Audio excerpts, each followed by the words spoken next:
politik dinasti lebih menguntungkan daripada merugikan dalam sebuah sistem demokrasi.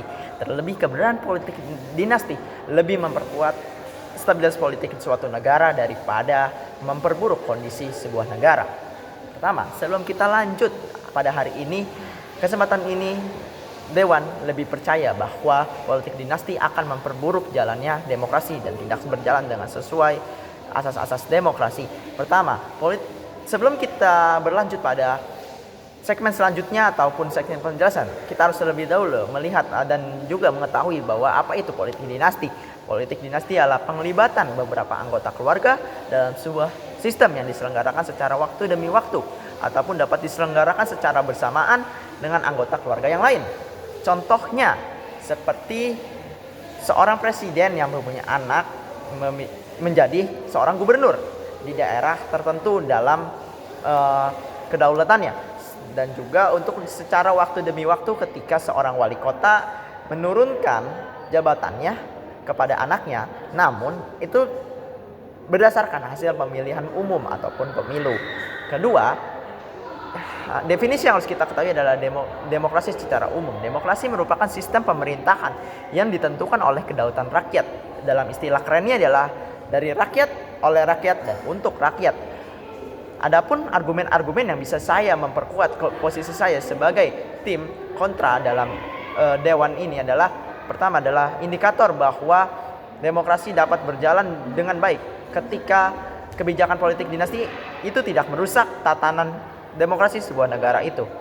Adapun yang harus kita ketahui adalah bagaimana sih demokrasi itu berjalan dengan baik, apa indikator-indikatornya? Yaitu pertama, rakyat yang berpartisipasi dalam pemilu yang sah selama pemilihan umum untuk menentukan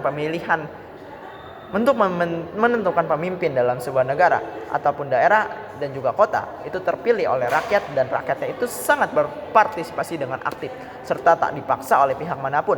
Dan saya rasa jika yang terpilih adalah seorang anggota keluarga dari pemimpin sebelumnya, maka pemilu itu sah-sah aja karena berjalan dengan asas demokrasi yang pertama. Kedua, pemerintahan yang bertanggung jawab untuk rakyatnya. Pemerintahan yang dicampuri atau dengan urusan dinasti, tapi tetap bertanggung jawab untuk rakyatnya dibandingkan urusan keluarganya.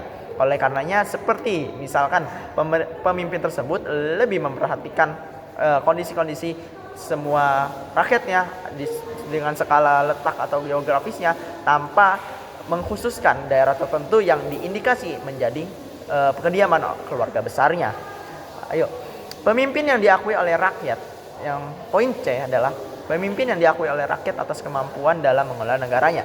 Setelah ia berhasil membangun kondisi fisik dan batin rakyat dan negaranya, pemimpinan tersebut akan dilegitimasi oleh rakyatnya, dan inilah siklus yang berulang bahwa memang pilihan rakyat memang untuk rakyat. Politik dinasti tetap berjalan dengan asas-asas demokrasi yang disebutkan di atas. Praktik politik dinasti tidak masalah bila dilakukan secara transparan, terjadi pengawasan dan keseimbangan antara pemerintah dan rakyat, serta memenuhi hak dan kewajiban bagi yang menjalankan pemerintahannya. Poin kedua adalah argumen dari kali ini adalah kontinuitas dan konsistensi kebijakan publik. Politik dinasti bisa menjadi katalisator kemajuan bangsa karena memiliki visi yang kontinuitas. Membuat politik dinasti bisa mempercepat sebuah pembangunan negara dengan arah yang telah direncanakan sebelumnya oleh pemimpin terdahulu, sehingga program-program tersebut akan berjalan dan tidak mangkrak.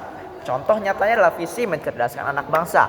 Kita harus mengetahui bahwa negara kita adalah negara yang kepulauannya sangat luas, perlu berjibaku dan tangan demi tangan agar kecerdasan anak bangsa itu benar-benar semuanya secara menyeluruh, tidak satu saja secara komprehensif. Oleh karenanya tidak mungkin bahwa satu program pemerintahan atau satu periode pemerintahan ataupun dua periode harus dilanjutkan dengan periode kepemimpinan selanjutnya. Ketiga adalah pemberian materi politik yang sangat matang.